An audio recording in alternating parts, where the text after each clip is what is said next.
let's begin first with the machines. Huwag kayong magtipid. I do not want to have savings. Kung gastusin ninyo, or if you think that it can be spent for some other way, all you have to get is permission to use it for some other purpose. Gusto ko yung anong ibigay ko, ubusin ninyo para sagad-sagad. Not a peso less, not a peso more. Huwag naman yung bottoms up kasi hindi na pwede yung... So, I'd like to zero in some mga machines. MRI is very important. Yung sa kidney, yung machines lang, tanggalin mo na yung mga warehouse pati dormitorio. Yes, sir. Magkano lahat ang tingin mo? Can they total it and can I have the figure? Yes, sir. Itong MRI, madre, importante talaga yan. Then you have the hyperbaric for those wounded and sabi nila nakakatulong yan pagka lalo na itong may gangrene and so that's very important for soldiers who are wounded and takes a long time for them to be transported to the hospital. Well, let me remind you again that I said I'm giving up the yung eroplano ng yung naka-assign sa akin. In the meantime, the military can use it for any yung evacuation of soldiers who are really in dire need to have more medical attention. So yung mga Fokker na yan, you can always use that. Just coordinate with the Air Force. Hindi masyado, I can use the commercial flights. You can use it, pati yung presidential plane, use it during times of need. You're running out of time and they have to be here for further medical intervention. Andiyan ka na? Yes, sir. Yes, sir. The total for MRI para dun sa kidney stone and cath lab is 149 million. Pagkasama yung hyperbaric, paklik mo nga dun sa, ayan, sir, hyperbaric is 65 million yun.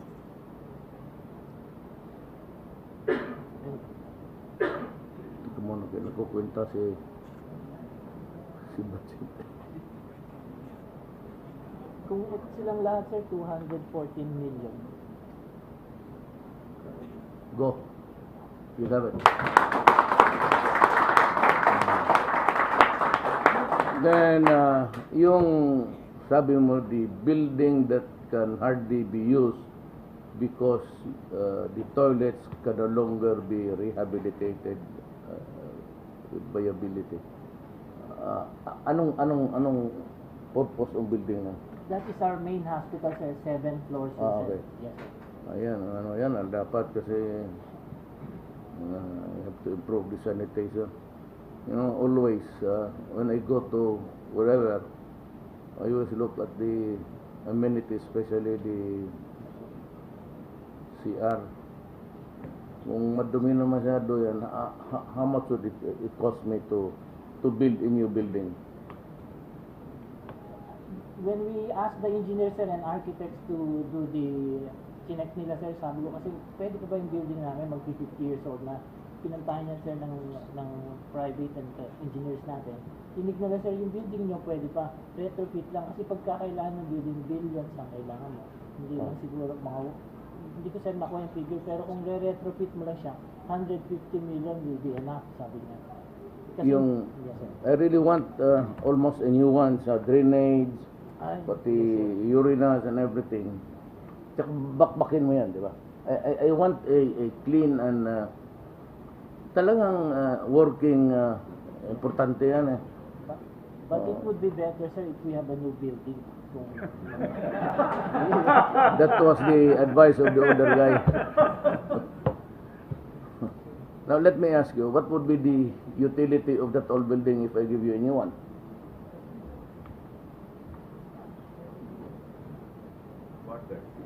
A smaller new building, sir, magagamit pa rin namin to, sir. Yes, okay.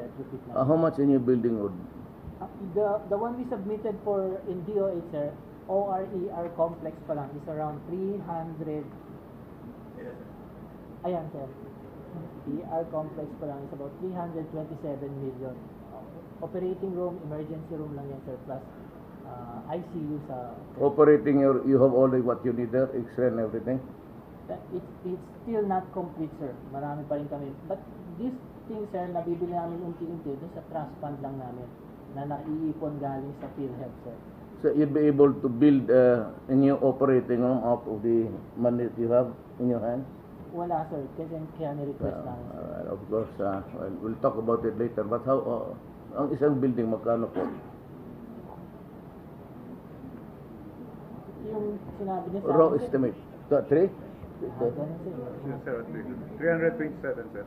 Ayun na yun? Yes, sir. Yes, sir. Ng ER complex, sir. 327. Okay, 327, then I want maybe a retrofit of the old building. Huwag mo muna ninyong gamitin hanggang hindi kumpleto. That is really one that would be habitable to a human being.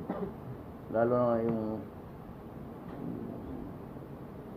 kubeta. Magkano lahat yun? So, what, the 300 plus 100 for the retrofitting of the old building. 150 for retrofitting plus 300. Ano? 327. 328. Plus 150. 477. 477. Chapter, mga billion.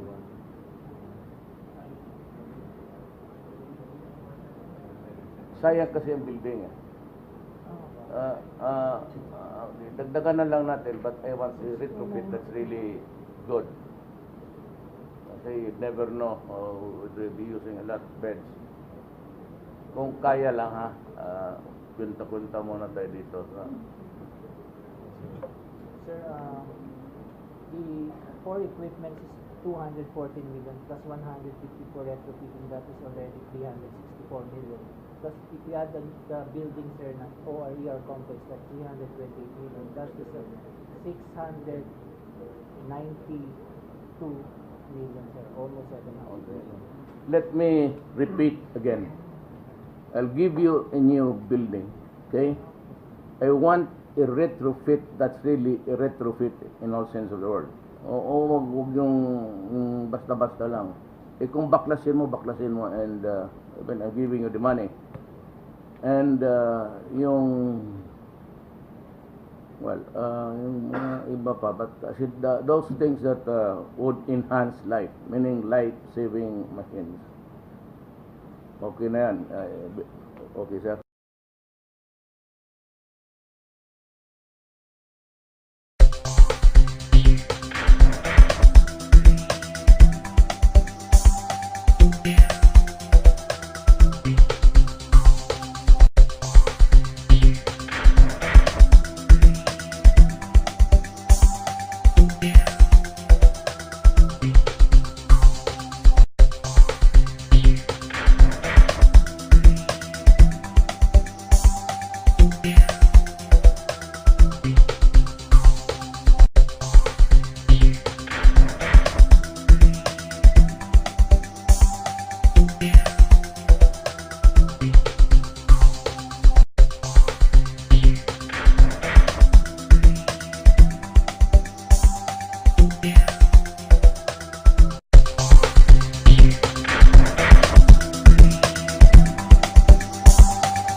They found time, but I have to yet visit the veterans.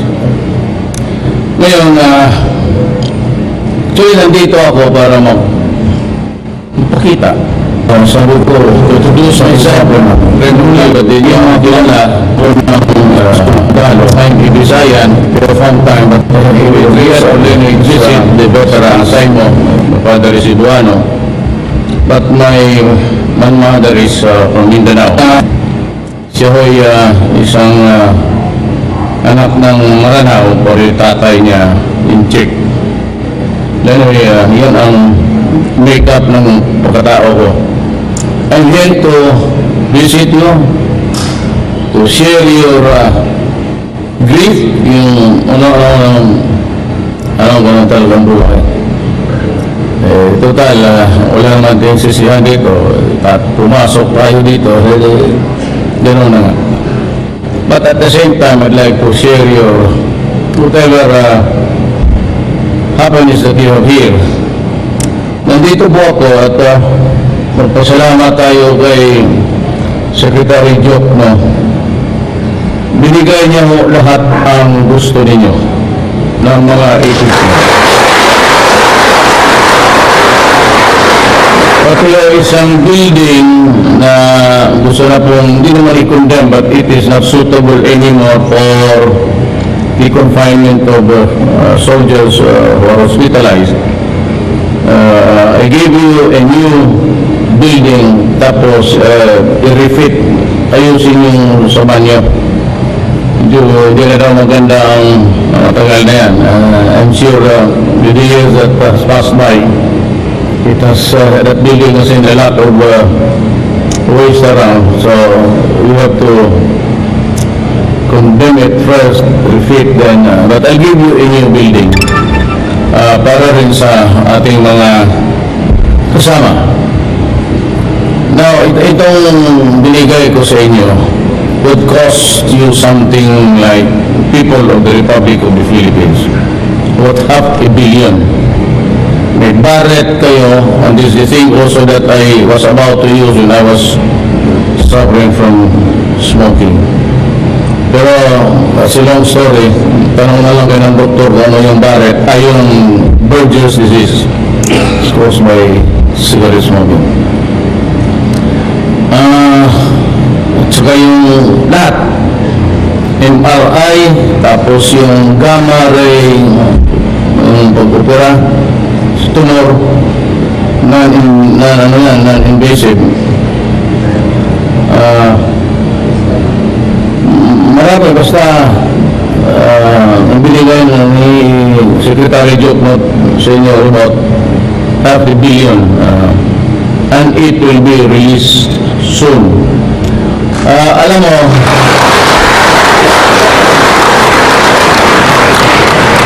hindi ako military, hindi ko natapos yung ROTC ko, pero I'm not into delays, and magprangkahan lang tayo, ha.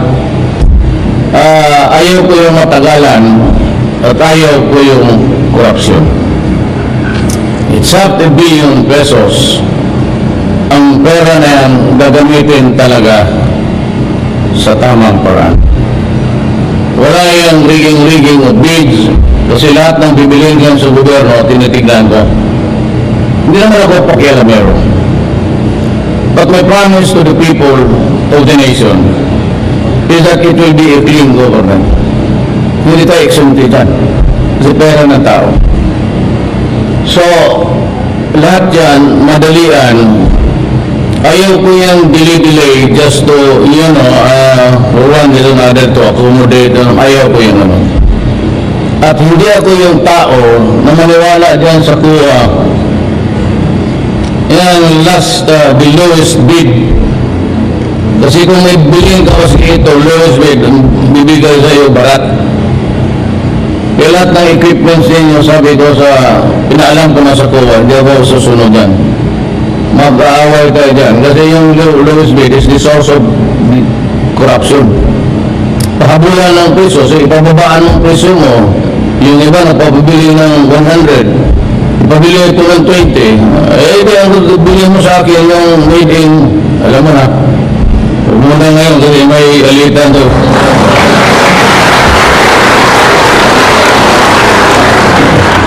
Tapos sabihin ng sundalo, so masira ka agad. Di ba yan ang mga jeep ng polis? mo binili nila, wala na. Sabi ko, huwag mo akong bigyan ng shit na yan. Ako, ang pulis ko doon, isuso. And it would last for about 3 to 5 years. Huwag lang ibunggo na mabuang.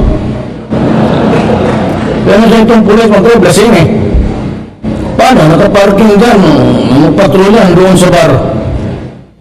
Kaya paglibing niya akong pamatay, 2 pamilya. Pulis na ito. And I've been mayor for 23 years. Huwag tayo magbulan. Doing this strictly in accordance with the law, and I want it fast. So I promise to you na it should start yung building na yan. So 2 months from now, at yung equipments ninyo, yung state of the art, bahala na mahal. Basta ayaw ko yung gagamitin na sisira.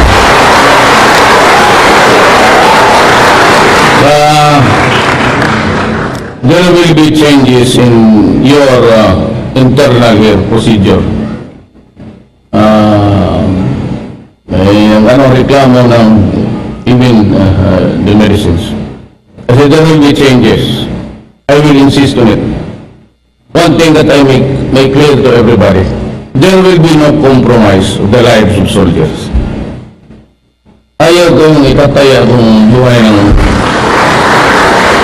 So, binigay ba niyo buhay ninyo sa bayan ninyo? The least that we can do, the bayan, the country through me, will give you what you want. State of the art. Pati yung mga equipment sa gira. Hindi ako basta-basta magbili dyan sa open market na. Gusto ko government to government. O kaya, pakialaman ko kung magbili tayo. Pero kailangan, hindi yung made in,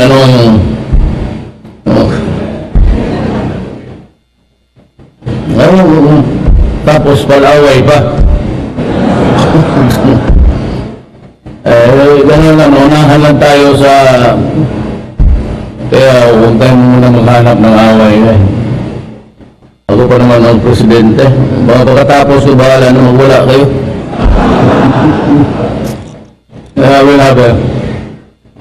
Kung ano lang ang dapat, ibigay, saka kung ano lang ang karapat-dapat naman sa atin. Diyan tayo. And I will, you can be sure, I will insist on. Sorry doon, maraming, I have to talk to, hindi ako basta magdaan lang yan, upuan to sa kama yan. Rodrigo, anong nangyari mo? Kumusta yung utin mo? Okay pa? Yes, sir. Wala akong pang-ibang pang-ano yan. Sabi ko yung mga ating dyan, okay pa yan? Tumitindig. Yes, sir. Okay na sa akin yan. Anyway, one of the things that you will have in the fullness of God's time, inshallah, is yung program yun, yung mga anak ninyo, libre na ang edukasyon. So, yan ang pinangako ko noon at gagawin kong totoo. Hindi ako nangako ng pagbula-bula yan. I mean, I don't relate to, why should I lie? Why should I magbula ko? Ano makuha ko dyan? Kaya matutupad yan. Yung edukasyon. At I work that kung may, alam mo na, the imponderables of life, di natin talaga alam kailan tayo.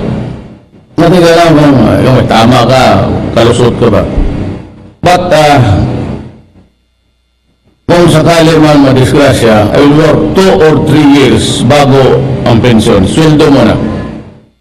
Pag kunyari ako, kapbo naman ako sa amin, I will continue your salary 2 to 3 years bago ang pensyon.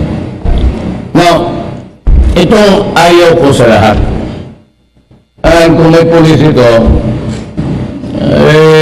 kasi magprangkahan lang din dito.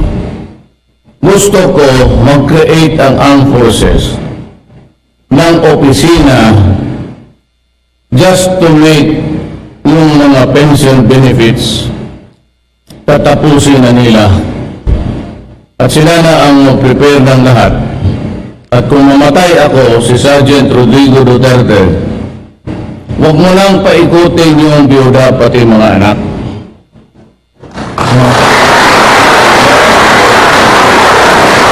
Eh, kung bayad ako ng Armed Forces of the Philippines, kinakilit ang yawa nito, tayo bakit ang biyuda pa ang sa pulis, huwag kayong mga galit, pero totoo yan. Magpunta pa yung asawa dito, biyuda, mag-follow up dyan sa krami. Pagkatapos yung pagwala na, nagastos na, ginawa pang kabit, may anak pa. Ako, hindi ako magpakorni sa inyo. In love ako sa babae. Sino ba? Hindi. Pero yung gano'n na klaseng style na ayaw ko. Ayaw ko ta. Baski nung mayor pa ako may magpasok dyan tapos you take advantage of the lady kasi ipasok mo. Prangkahan kita. Huwag mong gawin yan. It's not good. So yung bigay ko sa polis, kayo na ang mag-prepare. Nakalagay na yan sa isang envelope. Number of years. Akala ko na may computer kayo. Malaki-laki ng gasto ko dyan eh. Computer. Ay nga naman lahat. Death certificate. Kayo yung namatayan eh. Hindi i-produce ninyo yan. Hindi mo kailangan luka ng certificate. Patay na si Duterte. Encounter sa Basilat. Kaya tapos, matawagin na lang ang pamilya, widow. Yun lang. Ayaw ko ng drama na mag-ikot-ikot pa yung asawang. Hindi. Bakit gano'n? Yun ang ayaw ko dyan sa krami. Nagagamit pa yung mga biyuda niya. Hindi mapagpuli sa kanila. Dahil may asawa na o uli o.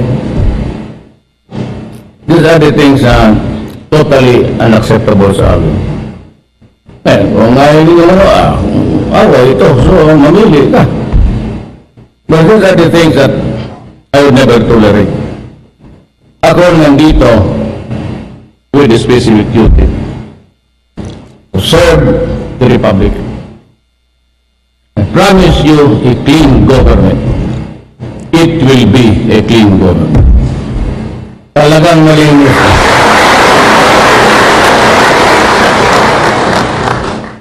Ganoon na lang. So, marami akong sagasaan along the way. Sana naman huwag kayong magalit kung tama yung ginagawa natin. Bakit magpulita kayo? Tapos nawalaan ako ng trabaho. Tawagan mo lang ako sa mga ganyan. Oy, Duterte, umalis ka dyan. Take over ko. Sige. Ilan ka dito? So, mga kababayan, ito yung bagong sa ating bayan. Siya ang chairman. Ito ang madala ng gobyerno. Sige, babay. Kayo na yan. Uwi na ako. Pero kung kailangan tulungan tayo dito, malinis na gobyerno. At ano sa inyo? Aabot sa inyo. Kung ano yung dapat to the last one, ako hindi masyado ako familiar sa armed forces. Pero sa police, yung istasyon, every month may magating po liquidation. Hindi naman ang tao ko liquidate nila.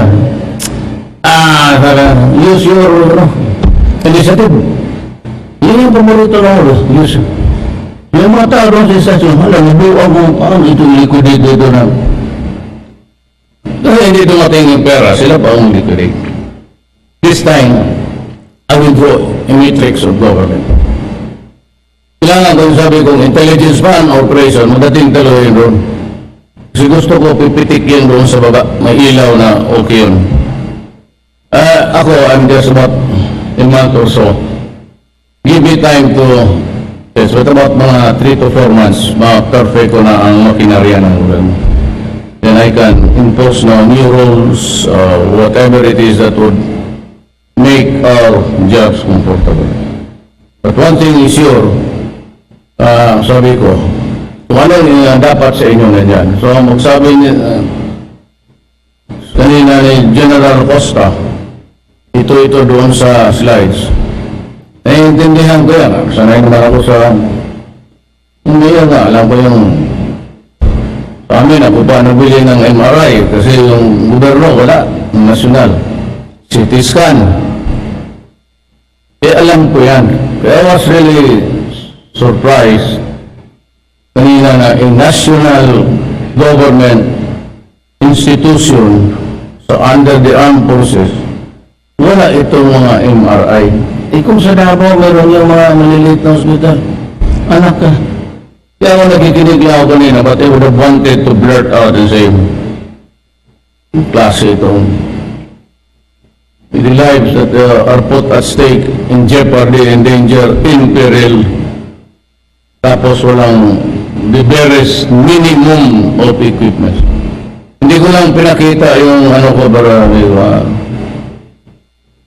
lukuhan to. Kaya anong sinabi mo, gusto mo, sige. Building, sige. O kaya ang building lahat, Bisaya pati na rin, tama lang. Huwag mo akong bigyan na hindi na kompleto. Gano'n, probinsya. Hindi na local government. Half completed school, ang bridge na 1 kilometer, nandito lang. Yan ang nakikita natin.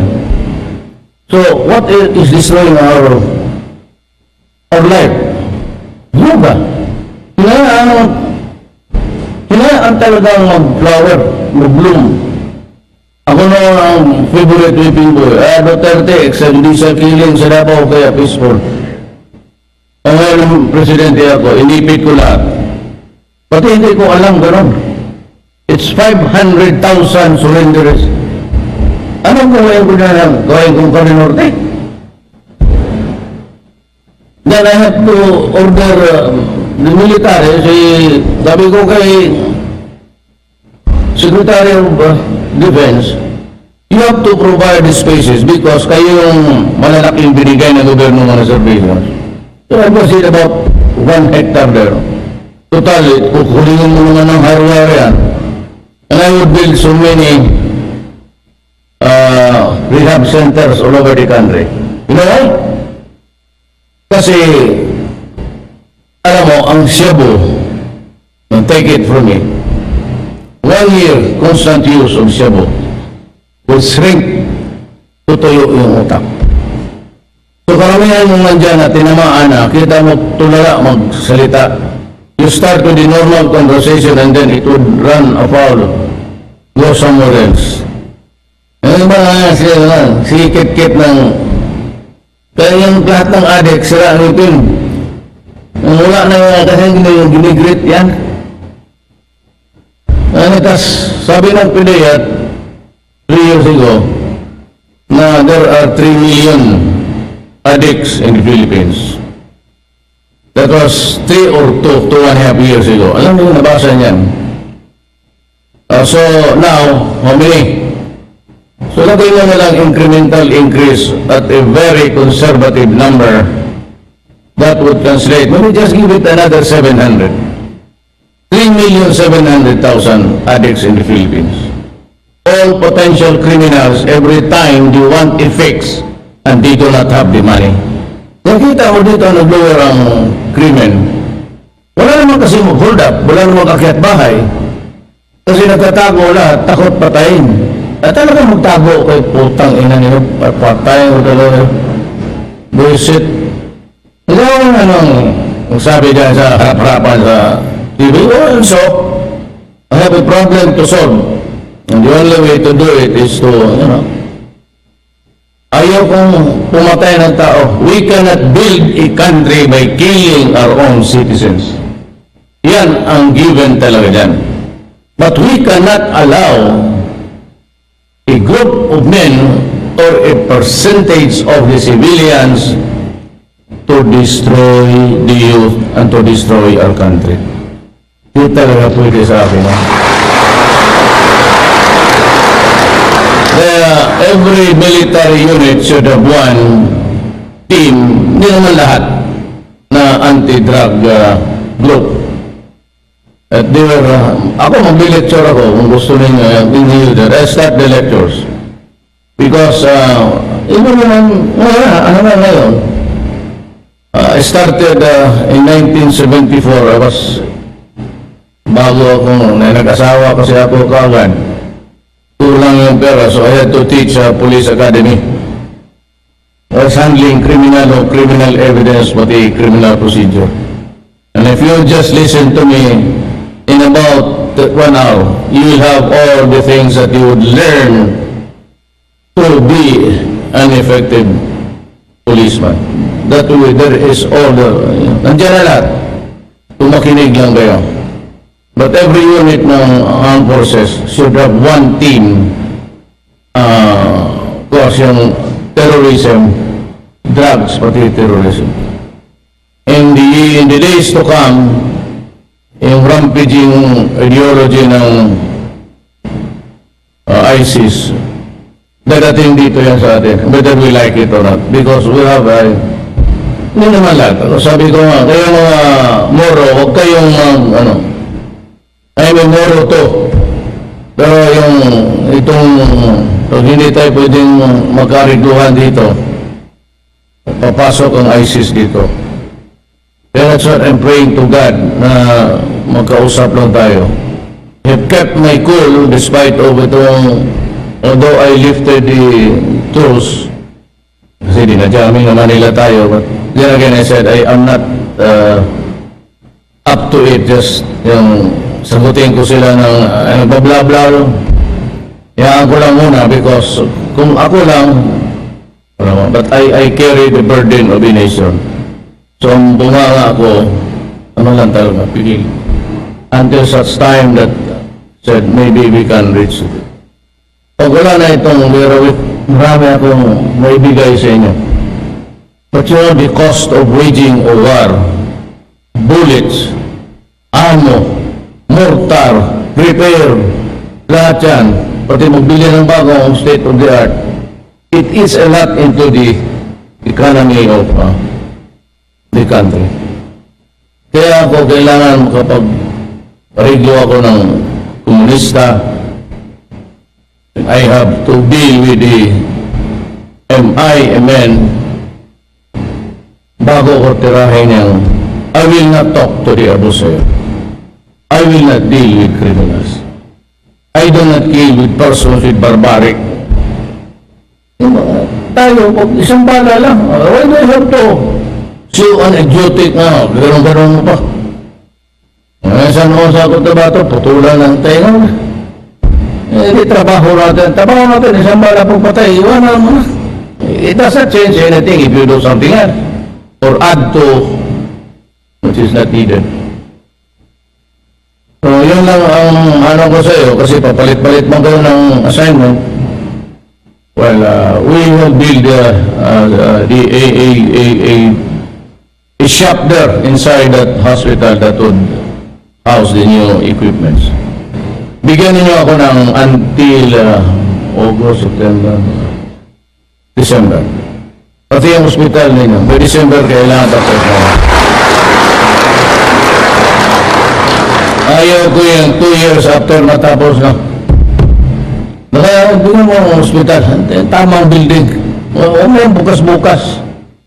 Yung equipment, wala yung lowest bid. Wala tindara, lowest bid. Mag-bid ang price is about 1 million o 100 billion. Yung highway. Tapos mag-lowest bid ka. Ibaba ng mga gago. Wala namang truck, wala namang tractor, wala lahat. Mag-bid, ibaba niya, pabagsak niya ng 20. Pwede manalo siya. Ngayon, pag magbigay pa sa mayor, magkuha pang kuha, unless the stupid law, na pati yung barangay captain, mag-certify na kompleto yung 1 kilometro, gano'n lang ngayon siya. Wala yan. Lansya lang na. Sige, investigar. Not this time. Hindi talaga. Lahat ng money value ng Pilipino talagang papasok. So I hope to see you again. I said, maybe sana awa ang Diyos atin andyan na yung pera, binigay ko na. Patitigan ko talaga data. Pag building yan, huwag akong bigyan ng ayang bidding yan. Nandyan ako. Ako ang mag-bid para walang gulo. Ako na. Tapos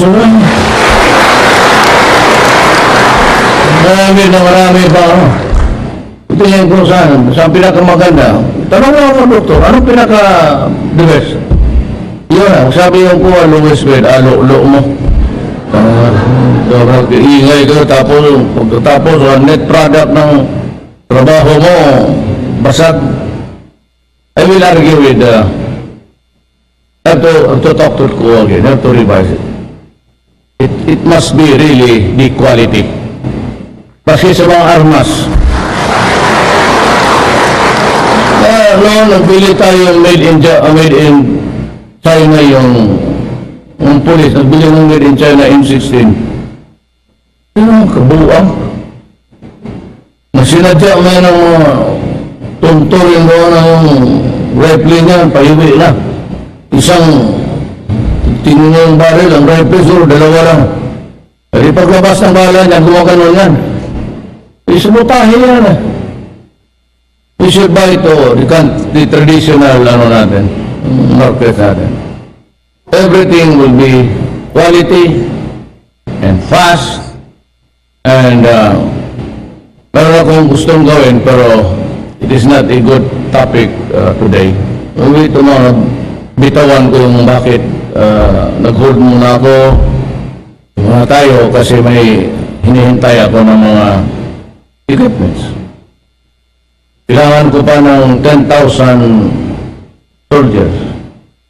Kasi yung hiningi ng defense ni Lorenzana, 20, sabi ko, hindi ko kita mabigyan yan. Maybe 10. The police. Pag nandiyan na yan in place na, pwede na akong tumiskarte. Then I have the equipments, yan. Pwede na tayong, but I have to fortify. Hindi ako pwedeng pumasok doon na bakante ito. Halo. Lagay ko muna yung, dyan, I need about 5,000. Magkakaroon lang ako ng mga SAP battalion, give me about 7 para sa i-deploy ko sa Mindanao. Kung na-deploy ko already, pasok ako. But until then, medyo relax lang tayo. No need to go to war at this hour. We save our energy for a better fight. But we must have the quality in our hands. Di na magtagal, kasi pati ako walang kain, alam ko wala pa kayong kain. Gutom na rin ako, alam ko gutom na kayo, kasi sa likod, naririnig ko yan. Ganito ako ka, tanda ha? Putang ina Duterte, kailan ko matapos yan. Jesus! Rosep! Alam ko yan. Mga lecture, tapos gano'n. Sige lecture, putang ina, hindi pa mamatay ito, putang ina. Guys, I'm your friend. I'm here to serve you. Huwag kayo masyadong anak lang ako ng mahirap at from the ranks rin ako, kagaya ninyo. All throughout the years. Wala akong I have nothing to tell you but with this statement, I will serve you and I will not abandon you. Maraming salamat po.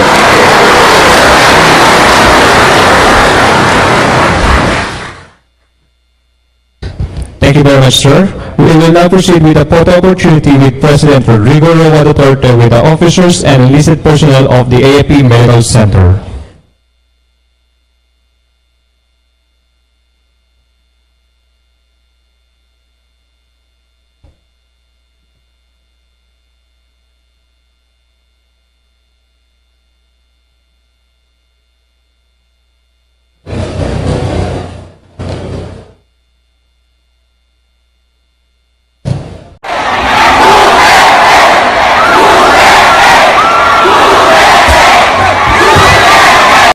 Pagkasaming hyperbaric, paklik mo nga doon sa, ayan, sir, hyperbaric is 65 million.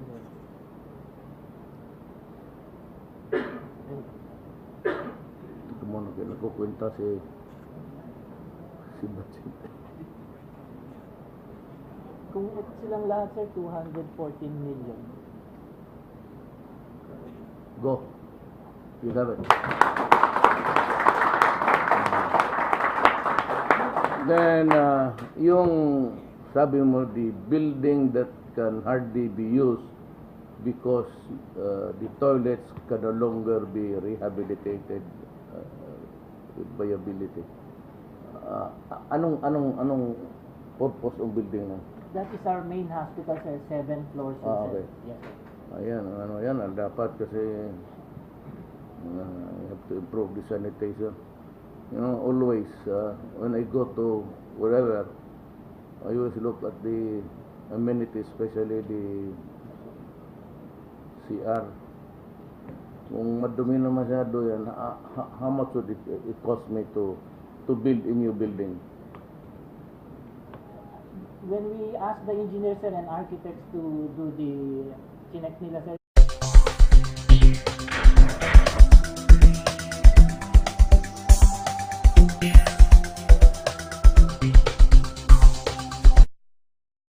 Let's begin first with the machines. Huwag kayong magtipid. I do not want to have savings. Kung gastusin ninyo, or if you think that it can be spent for some other way, all you have to get is a permission to use it for some other purpose. Gusto ko yung anong ibigay ko, ubusin ninyo para sagad-sagad. Not a peso less, not a peso more. Huwag naman yung bottoms up kasi hindi na pwede yung... So, I'd like to zero in some mga machines. MRI is very important. Yung sa kidney, yung machines lang, tanggalin mo na yung mga warehouse pati dormitoryo. yes, sir. Magkano lahat ang tingin mo? Can you total it and can I have the figure? Yes, sir. Itong MRI, very importante talaga yan. Then you have the hyperbaric for those wounded and sabi nila nakakatulong yan pagka ICU sa... operating you have already what you need there, X-ray and everything. It's still not complete, sir. Marami pa rin kami. But this thing, sir, nabibili namin unti-unti doon sa trust fund lang namin na naiipon galing sa PhilHealth, sir. So you'd be able to build a new operating room out of the money that you have in your hand? Wala, sir. Kasi kaya ni-request namin, sir. Of course, well, we'll talk about it later. But how, ang isang building, magkano po? Yung sinabi niya sa Raw akin, sir, estimate. 3? ganun, sir. Yes, sir. 327, sir. Ayun na yun? Yes, sir. Yes, sir. Ng ER complex, sir. 327. Okay, 327, then I want maybe a retrofit of the old building. Huwag mo muna ninyong gamitin hanggang hindi makumpleto. That is really one that would be habitable to a human being. Lalo na yung kubeta. Magkano lahat yun? So, what, the 300 plus 100 for the retrofitting of the old building. 150 for retrofitting plus 300. Ano yan? Lalo na itong may gangrene. And so, that's very important for soldiers who are wounded and takes a long time for them to be transported to the hospital. Well, let me remind you again that I said I'm giving up the yung aeroplano ng yung naka-assign sa akin. In the meantime, the military can use it for any yung evacuation of soldiers who are really in dire need to have more medical attention. So yung mga Fokker na yan, you can always use that. You just coordinate with the Air Force. Hindi masyado, I can use the commercial flights. You can use it, pati yung presidential plane, use it during times of need. You're running out of time and they have to be here for further medical intervention. Andiyan ka na? Yes, Doon sir. ka? Yes, sir. Magkano? The total for MRI para dun sa kidney stone and cath lab is 149 million. Sabi ko kasi, pwede ka ba yung building namin magti 50 years old na? Pinantahan niya sir ng private and engineers natin. Tinig na sir, yung building nyo pwede pa. Retrofit lang. Kasi pagkakailangan ng building, billions ang kailangan mo. Hindi lang siguro hindi ko sir makuha yung figure, pero kung re-retrofit mo lang siya, 150 million will be enough, sabi niya. Kasi, Yung, yes, sir. I really want almost a new one sa drainage, Ay, pati yes, urinas and everything. Tsaka bakbakin mo yan, di ba? I want a clean and talagang working, importante yan eh. But it would be better, sir, if we have a new building. Kung, That was the advice of the older guy. Now let me ask you, what would be the utility of that old building if I give you a new one?